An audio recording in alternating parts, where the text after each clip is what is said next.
Il castello nel quale il mio domestico aveva osato introdursi con la forza, piuttosto che permettermi, nelle mie condizioni disperatamente ferite, di passare la notte all'addiaccio, era uno di quei manieri, colmi insieme di cupezza e di maestosità, che da lungo tempo incombono sugli Appennini, non meno nella realtà che nella fantasia della signora Radcliffe. A prima vista sembrava fosse stato abbandonato da poco e solo temporaneamente. Ci sistemammo in uno degli appartamenti più piccoli e meno sontuosamente arredati, in una remota torre dell'edificio. Le sue decorazioni erano ricche, ma lacere e antiquate.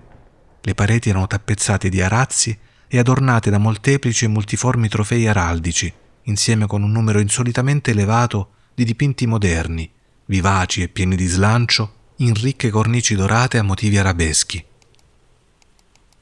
Per questi dipinti, appesi non solo sulle ampie superfici murarie, ma anche in molti recessi resi necessari dalla bizzarra architettura del castello, proprio per questi dipinti, il mio delirio incipiente, forse, mi aveva fatto provare un vivido interesse, tanto che ordinai a Pedro di chiudere le pesanti imposte della stanza, poiché già era notte, di accendere i bracci di un alto candelabro posto accanto alla testiera del mio letto e di scostare le cortine di velluto nero con le frange che avvolgevano il letto stesso. Tutto ciò perché potessi abbandonarmi, se non al sonno, almeno alternatamente, alla contemplazione di quelle immagini e alla lettura di un piccolo volume rinvenuto sul guanciale, che si proponeva di descriverle e commentarle. A lungo lessi, a lungo, e devotamente, appassionatamente, fissai lo sguardo. Rapide e gloriose fuggirono le ore, e giunse la mezzanotte profonda. La posizione del candelabro non mi piaceva più, e tendendo a stento la mano, piuttosto che disturbare il mio domestico assopito, lo collocai in modo che i suoi raggi cadessero più intensi sul libro. Ma il gesto produsse un effetto del tutto inatteso. Le luci delle numerose candele, ve n'erano tante, caddero ora all'interno di una nicchia della stanza che fino a quel momento era rimasta immersa nell'ombra più fitta a causa di uno dei montanti del letto. Scorsi così, vividamente illuminato, un quadro che prima non avevo notato.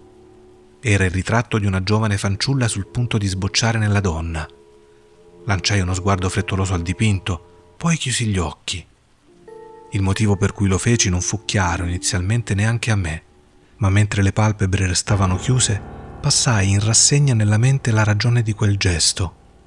Era stato un moto impulsivo per guadagnare tempo, per assicurarmi che la vista non mi avesse ingannato, per calmare e domare la mia immaginazione in cerca di uno sguardo più sobrio e certo. Dopo pochi istanti guardai di nuovo fisso il dipinto. Che ora vedessi bene, non potei né volli dubitare, poiché il primo balenare delle candele su quella tela sembrava aver dissipato il torpore sognante che stava calando sui miei sensi, scuotendomi d'un tratto e riportandomi alla vita vigile. Il ritratto, l'ho già detto, era quello di una fanciulla, solo testa e spalle, eseguito in ciò che tecnicamente viene definito stile a vignetta, molto simile per impostazione alle teste predilette da Sally. Le braccia, il seno e perfino le estremità della chioma raggiante svanivano impercettibili nell'ombra vaga ma profonda che costituiva lo sfondo dell'intero dipinto. La cornice era ovale, riccamente dorata, con filigrane di gusto moresco. Come opera d'arte, nulla avrebbe potuto essere più ammirevole del dipinto stesso, ma non potevano essere né l'esecuzione del lavoro, né l'immortale bellezza del volto ad avermi scosso così d'improvviso e con tale veemenza. Meno di tutto che la mia fantasia, scossa dal dormiveglia, avesse scambiato quella testa per persona viva. Vidi subito che le particolarità del disegno, della vignettatura e della cornice avrebbero immediatamente dissipato una simile idea, impedendone perfino il fugace concepimento. Riflettendo intensamente su questi aspetti rimasi, forse per un'ora, mezzo seduto e mezzo sdraiato, con lo sguardo inchiodato al ritratto. Finalmente, pago d'aver penetrato il vero segreto del suo effetto, ricaddi sul letto. Avevo trovato l'incanto di quella pittura in un'assoluta verosimiglianza di espressione, che all'inizio mi aveva scosso, poi confuso, soggiogato e infine atterrito. Con profonda e riverente soggezione rimisi il candelabro nella sua posizione precedente. Nascosta così alla vista la causa della mia agitazione, cercai ansioso il volume che trattava dei dipinti e delle loro storie. Giunto al numero che identificava il ritratto ovale, vi lessi le vaghe e bizzarre parole che seguono. Era una fanciulla di rara bellezza, e non meno bella che piena di gioia, e sventurata fu l'ora in cui vide, amò e sposò il pittore. Lui, appassionato, studioso, austero e già sposato all'arte. Lei, fanciulla di inusitato splendore e non meno bella che colma di allegria, tutta luce e sorrisi, vivace come un cerbiatto, amante e premurosa di ogni cosa e ostile solo all'arte che le era rivale, timorosa soltanto della tavolozza, dei pennelli e di quegli altri infelici strumenti che la privavano del volto del suo amato. Fu dunque per lei cosa terribile sentire il pittore esprimere il desiderio di ritrarre anche la sua giovane sposa. Ma lei era umile e obbediente e per molte settimane sedette docile nella buia e alta camera della torre, dove la luce scendeva sulla pallida tela solo dall'alto.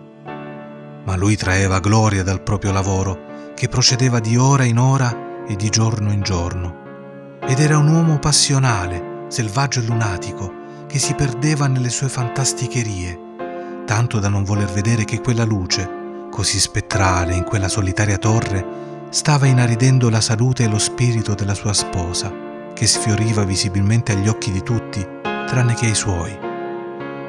Eppure continuava a sorridere, senza lamentarsi, perché vedeva che il pittore, che godeva di gran fama, traeva un fervido e ardente piacere nel suo lavoro e lavorava giorno e notte per ritrarre colei che lo amava tanto e che tuttavia si faceva ogni giorno di più pallida e debole. E in verità alcuni, osservando il ritratto, ne parlavano sottovoce come di un gran prodigio e di una prova non meno del talento del pittore che del suo profondo amore per la donna, che egli ritraeva in modo così straordinariamente perfetto. Ma alla fine, quando il lavoro si avvicinava al termine, nessuno fu più ammesso alla torre, poiché il pittore era impazzito per l'ardore dell'opera e non distoglieva che raramente lo sguardo dalla tela, neanche per guardare il volto della moglie. E non voleva vedere che le tinte che stendeva sulla tela erano tratte dalle gote di colei che gli sedeva accanto. E quando furono trascorse molte settimane e ben poco rimaneva da fare, se non una pennellata sulla bocca e una sfumatura sull'occhio, lo spirito della donna guizzò ancora, come la fiamma nel fondino della lampada. E poi la pennellata fu data e la sfumatura fu applicata, e per un istante il pittore rimase incantato davanti all'opera compiuta. Ma subito dopo, mentre ancora la contemplava, divenne tremante e pallidissimo e atterrito, e gridando a gran voce «Questa è davvero la vita stessa!», si voltò improvvisamente a guardare la sua amata. Era morta.